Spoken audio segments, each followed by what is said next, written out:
Buenas noches, docente. Mi nombre es Yasmin Rocío Torres Duque del Grupo 406 de Administrativo General y vengo a presentarle la explicación del contexto histórico en el que surge el derecho administrativo en el mundo. Bueno, el derecho romano nace en Francia como una nueva rama jurídica resultante en cierta medida de la Revolución de 1789, aun cuando desde antes existieron la Corte de Monedas y las cámaras de cuentas, que si bien pueden considerarse como antecedentes históricos de los tribunales administrativos de aquella nación, de ninguna manera hacen suponer la existencia en esa época de esta disciplina que más tarde sería forjada fundamentalmente en la jurisprudencia francesa. Con el tiempo, el derecho administrativo se consolida al grado de que se le considera el derecho común de la administración pública. Sin embargo, afirma George Bedell que solo existe derecho administrativo en el sentido preciso del término cuando ese sistema de normas o si es sustancialmente diferente del que se aplica a las relaciones de los particulares. Decimos que la Revolución Francesa dio paso al surgimiento del derecho administrativo en el siglo XVIII como una nueva rama jurídica encargada de regular la complejidad del Estado moderno y su relación con los ciudadanos. Este nuevo derecho surgió como respuesta a la necesidad de separar los poderes y controlar la administración pública en contraste con el poder ilimitado del monarca del antiguo régimen. Podemos mirar de que antes de la Revolución Francesa existían instituciones y normas que regulaban el poder público como en la época romana o las monarquías medievales, pero la idea del Estado y el derecho administrativo como se conoce hoy aún no estaba de manera definida. La Revolución Francesa trajo consigo consecuencias, como promover la idea de la división de poderes, estableciendo un control sobre la administración y diferenciándolo de la rama judicial. También dio lugar a un nuevo marco normativo basado en la supremacía de la ley y el respeto de los derechos individuales. Este modelo francés fue de gran influencia para otros países, sirviendo de inspiración para el desarrollo de la disciplina en España y Europa como tal. Tuvo evolución posterior, ya que el derecho administrativo continuó evolucionando a lo largo de los siglos XIX y XX y fue adaptándose a las necesidades de la industrialización y el desarrollo de nuevas áreas, como es el urbanismo, la protección del medio ambiente. Se consolidó también los principios de como la legalidad y la jerarquía normativa. Podemos citar dos hitos relevantes en el derecho administrativo, como es el derecho romano, el cual estableció diversidad en las instituciones y las normas que fijaron las bases del derecho administrativo, tomando como base los principios de la administración pública romana, así como la distinción entre la administración central y local, figura del magistrado, la jurisprudencia, y ellos implementaron los juristas. Los romanos fueron quienes influyeron en la evolución del derecho administrativo. También tenemos la Revolución Francesa y Estado de Derecho. Con la Revolución Francesa se dio paso a la adopción de la Declaración de los Derechos del Hombre y el Ciudadano en el año 1789. Estos fueron fundamentales como un hito preponderante en lo concerniente a la evolución del derecho administrativo, ya que ese se posicionó con el principio de legalidad administrativa y por consiguiente se estableció que la administración pública debería regirse por la ley y a su vez debería velar por la libertad de cada individuo.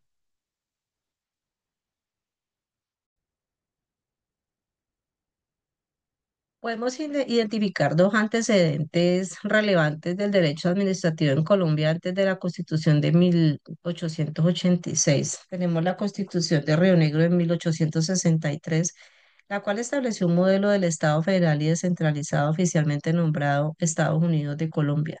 Creó un gobierno central débil con la mayor parte de la autoridad conferida a nuevos estados soberanos. Esta descentralización extrema significó que no existiera una única autoridad administrativa nacional fuerte. Es probable que cada estado soberano desarrollara sus propias normas y prácticas administrativas, impidiendo esto un sistema legal administrativo nacional unificado. La Constitución incorporó principios liberales radicales, incluyendo la secularización del Estado, el libre comercio y amplias libertades individuales. Esta base liberal dio como tal forma al alcance y la naturaleza de intervención del Estado, perdón, de la intervención del gobierno en la sociedad. También tenemos el proyecto de la regeneración y el camino a la Constitución de 1886. Este fue liderado por el presidente Rafael Núñez. Este movimiento se denominó regeneración. Fue una reacción directa contra los excesos y y la inestabilidad que eran percibidos de la era de Río Negro. El presidente Núñez declaró defunta la Constitución de 1863 en 1885. Este movimiento logró reemplazar el federalismo como un Estado unitario y fuerte. Un gobierno central más fuerte requirió una administración pública nacional más compleja y poderosa. Fue cuando se crearon las condiciones necesarias para un derecho administrativo nacional de manera coherente. También este proyecto tuvo su culminación en la Constitución de 1886, logrando centralizar el poder político. Se estableció la Iglesia Católica como la religión del Estado y se reorganizaron los estados soberanos en departamentos bajo control central. La Constitución de 1856 trajo con ella la abolición de la esclavitud, y se experimentó también con el federalismo, perdón. Fue también un precursor importante que preparó el escenario para estos desarrollos posteriores. Vamos a hablar también de un análisis de cómo la Constitución Política de 1991 transformó la concesión del Estado frente a los ciudadanos en materia administrativa. Bueno, antes de 1991, Colombia se regía por la Constitución de 1886, que establecía que era un Estado de derecho de carácter centralista, confesional y con una relación vertical y distante entre el Estado y el ciudadano. La administración pública se daba por entendido que primordialmente era un aparato de poder y control. Con la Constitución Política del 91, esto representó un cambio específicamente en los paradigmas fundamentales, ¿sí? Transformó a Colombia en un Estado social de derecho, implicando que el Estado ya no se limitaba a hacer cumplir la ley de forma neutral, sino que también tenía la obligación positiva de actuar y de garantizar los derechos fundamentales, la dignidad humana y el bienestar de todos los ciudadanos.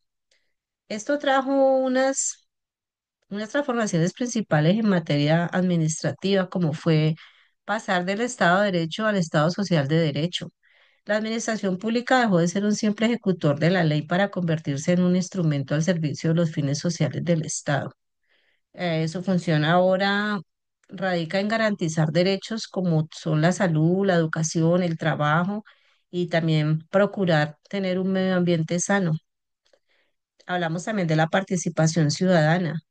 eh, Esta constitución trajo mecanismos para que los ciudadanos dejaran de ser sujetos pasivos y se convirtiesen en actores activos de la gestión pública. También trajo herramientas como son las acciones de tutelas populares y de grupo, las veedurías ciudadanas, consultas populares, el derecho de petición. Se acortó mucho la distancia entre la administración y el administrado. También vimos la descentralización y la autonomía territorial. Se fortaleció la autonomía en los departamentos y municipios, se transfirió competencias y recursos que para la administración fuera más cercana a las necesidades locales. Transparencia y ética pública. Se consagraron principios como la publicidad de los actos oficiales, la responsabilidad de los servidores públicos y la moralidad, la administrativa. Fueron buscando combatir como tal la corrupción y fomentando la confianza en las instituciones, el pluralismo el reconocimiento de la diversidad. El Estado se reconoció como multicultural y pluriétnico, eh, haciendo prácticamente la obligatoriedad en la administración a respetar y proteger la diversidad cultural en la prestación de sus servicios.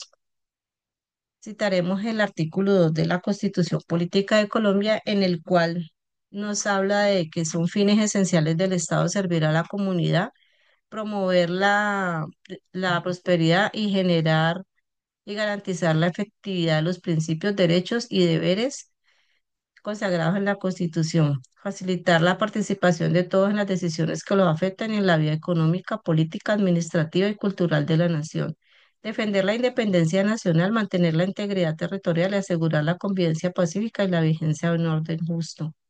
Las autoridades de la República están instituidas para proteger a todas las personas residentes en el territorio colombiano, en su vida, honra, bienes, creencias, demás derechos y también libertades. También nos aseguran el cumplimiento de los deberes sociales del Estado y de los particulares. Vemos que este artículo 2 redefine radicalmente la razón del ser del Estado y por ende que la administración pública también se vea inmiscuida allí. La frase servir a la comunidad y facilitar la participación de todos nos establece una relación de servicio y colaboración con el ciudadano, en contraste con el modelo anterior de soberanía y mando, ¿no? La administración ya no existe para sí misma, está para garantizar de manera efectiva los derechos y a su vez permitir que la ciudadanía sea parte activa de la gestión pacífica, de la gestión pública, perdón. Vamos a hablar de las ramas del poder público en Colombia, su función y sus principales entes. La Constitución de 1991 del 91 organiza el poder público entre ramas independientes que se controlan entre sí bajo el principio de separación de poderes. Tenemos la rama legislativa. Esta tiene como función principal crear leyes, reforzar la Constitución y ejercer control político sobre el gobierno y la administración pública. Su órgano principal es el Congreso de la República. Tiene un sentido bicameral y está compuesta por el Senado de la República y la Cámara de Representantes. Es una entidad clave y su función como tal es la de expedir, modificar, derogar las leyes que rigen el país, ejercer control a través de debates o citaciones a ministros y la Comisión de Acusaciones ante la Corte Suprema de Justicia. También aprueba el presupuesto general de la Nación y los tratados internacionales.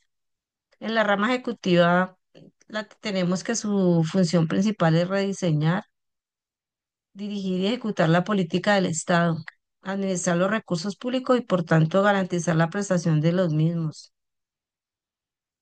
Es un órgano y está encabezado por el presidente de la República, quien es el jefe de Estado, es el jefe de gobierno, es la suprema autoridad administrativa en el país. Es una entidad clave y por lo tanto su función es la de el principal es elaborar el proyecto de presupuesto general de la nación, gestiona la deuda pública, recauda impuestos a través de la DIAN y vela por la sostenibilidad fiscal del país. Es el corazón de la política económica del gobierno, es la entidad rectora de las finanzas públicas como tal. La rama judicial, su función principal es administrar justicia, resolver conflictos y hacer cumplir las leyes. Es la guardiana del orden jurídico y está conformado por un conjunto de cortes y juzgados, con la Corte Suprema de Justicia a la cabeza de la jurisdicción ordinaria. Es una entidad clave y su función es la de actuar como el máximo guardián de la Constitución. Su función principal es garantizar la supremacía de la Carta Política a través de la revisión de las acciones de tutela, la constitucionalidad de los proyectos de ley y de las leyes ya expedidas, entre otras. Esto nos asegura que todas las leyes y actos del Estado se ajusten a la Constitución de 1991. Muchas gracias, docente.